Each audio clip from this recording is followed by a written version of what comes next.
The story starts with a rich, successful millionaire, Michael Anderson, rushing home from a business trip. His mind is racing, not with thoughts of meetings or deals, but with the urgent, unsettling news he just received.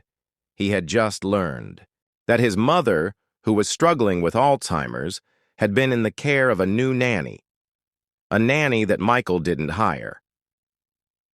As Michael walks through his luxurious mansion, his eyes fall on the woman sitting calmly in the living room, a black woman in her mid-30s sitting beside his frail mother. The contrast between her and the delicate, elderly woman is stark. Michael feels a knot in his stomach, unsure of what he's about to uncover. What he doesn't expect is what he'll learn about the woman who's been taking care of his mother. Michael had always been a man of wealth and control. As a successful tech entrepreneur, he had the world at his feet. But family had always been a tricky territory. His mother, Sylvia Anderson, was the center of his life, but Alzheimer's had started to take that away. With each passing day, she slipped further into her own mind, and Michael found himself scrambling to find the right help. He had hired private nurses, caretakers, and medical aides to look after her, but none of them seemed to last. It wasn't just about care.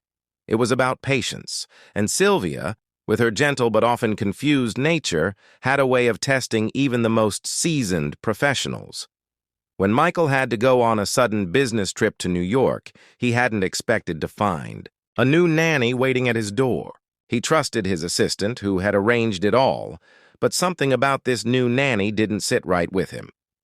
She was different from the others, not just in appearance, but in the way she seemed to be effortlessly connecting with his mother. Her name was Maya, a name that at first Michael didn't give much thought. She didn't have the look of someone who would be trusted with someone like his mother, someone who had spent decades in a world of wealth and privilege. She was young, black, and had an unassuming demeanor that almost seemed to blend into the background. But as he observed her from the doorway, he saw something different. His mother, usually distant and confused, looked peaceful, almost content, like someone who was genuinely being understood. Maya was sitting on the floor beside her, listening attentively, guiding her hands as she helped her paint. Sylvia had always been an artist in her earlier years, but Alzheimer's had stolen much of that ability.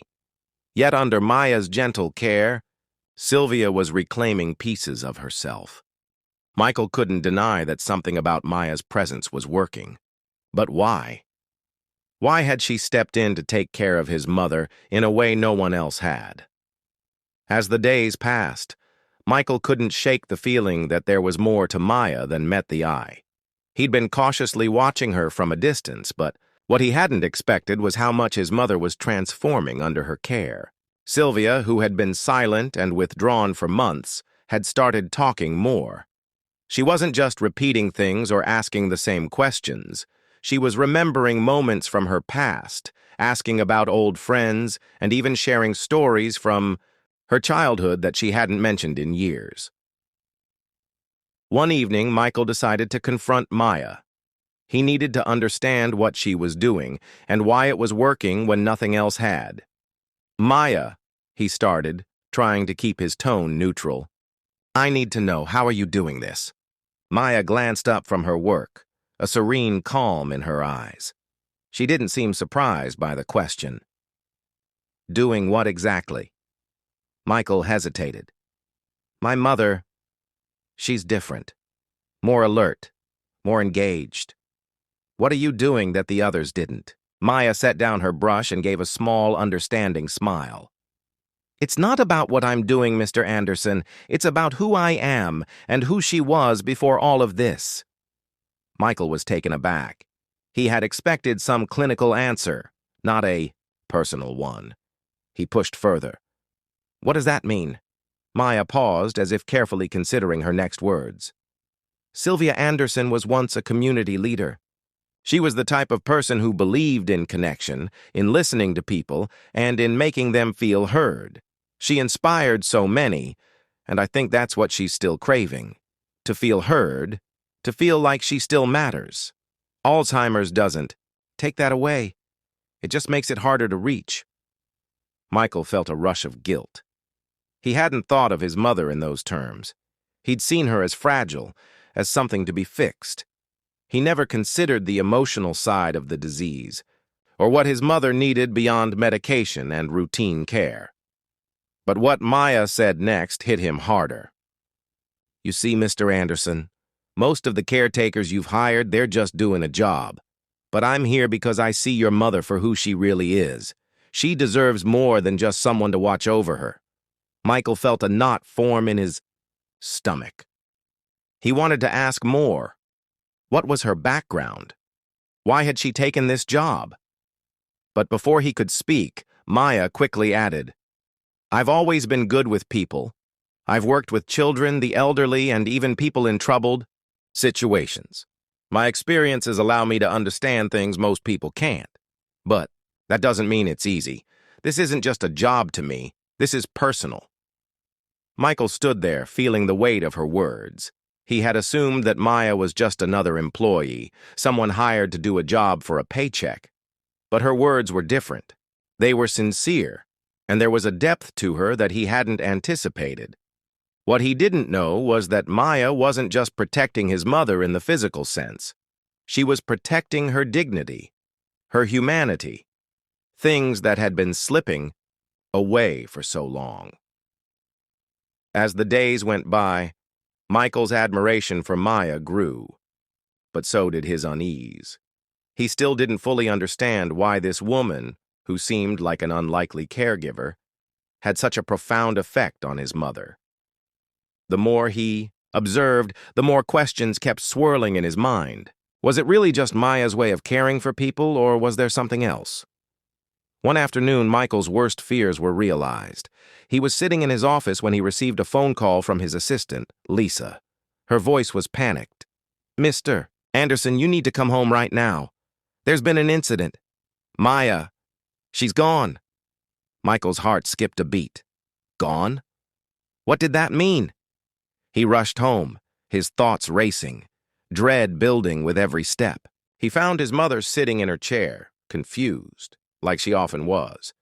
But there was no sign of Maya. The house felt emptier than usual, the silence oppressive. He stormed through the hallways looking for any sign of Maya, but it was as if she had vanished. Finally, he found a letter on the kitchen counter, addressed to him.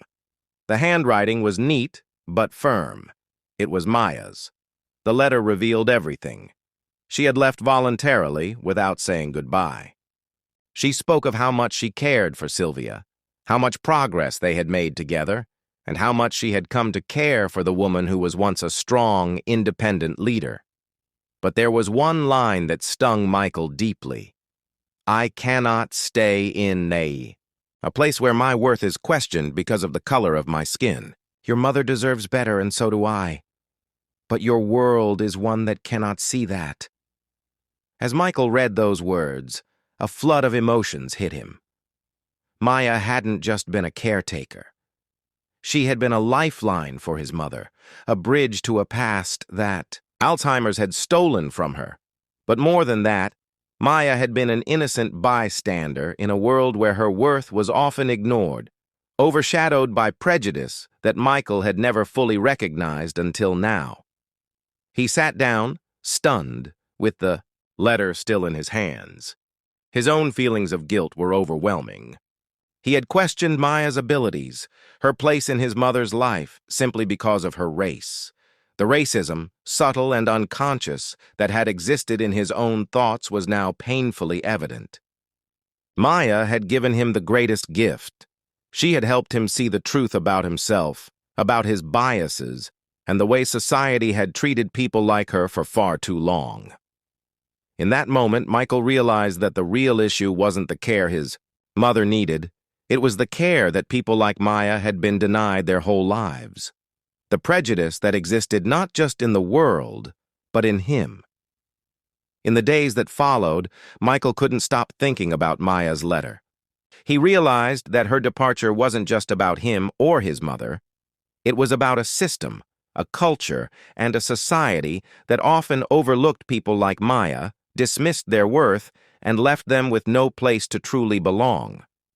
But the guilt that consumed Michael also gave birth to a new understanding. He began to take action, not just for his mother's care, but for the greater issue that Maya had so courageously confronted. He reached out to social organizations that focused on fighting racial injustice and discrimination, determined to support initiatives that amplified voices like Maya's. He began educating himself about the systemic barriers faced by marginalized communities, realizing that this was no longer just about his mother. It was about creating a world where people like Maya were treated with the dignity and respect they deserved. Michael never heard from Maya again, but the impact she had on him was immeasurable. He transformed his approach to life, becoming an advocate for equal rights, for diversity in the workplace, and for confronting the biases that lived within him. He used his platform as a wealthy businessman to push for change, and his story inspired others in his circle to do the same. Sylvia, too, thrived under different care, but she never quite forgot Maya. There were moments when she'd mention her, as if she'd never left, as though the bond they shared transcended the walls of Alzheimer's. As for Maya, the world would never truly know the extent of her quiet rebellion, the kind that didn't require a stage, but rather a small act of kindness and dignity. She had taught Michael more about love, respect, and equality than anyone ever could. In the end, the story wasn't just about the wealthy millionaire and his sick mother. It was about understanding the power of seeing others, truly seeing them, not for their job, their skin color, or their place in society, but for their humanity. Takeaway. The story concludes with Michael's reflection on his journey. It took losing someone I didn't think I needed to understand how much I needed them. Maya didn't just care for my mother, she gave me a perspective I was too blind to see before. We all have biases, but it's our responsibility to confront them, to see people for who they truly are, and to fight for a world where no one is judged by their skin, their background, or their station in life.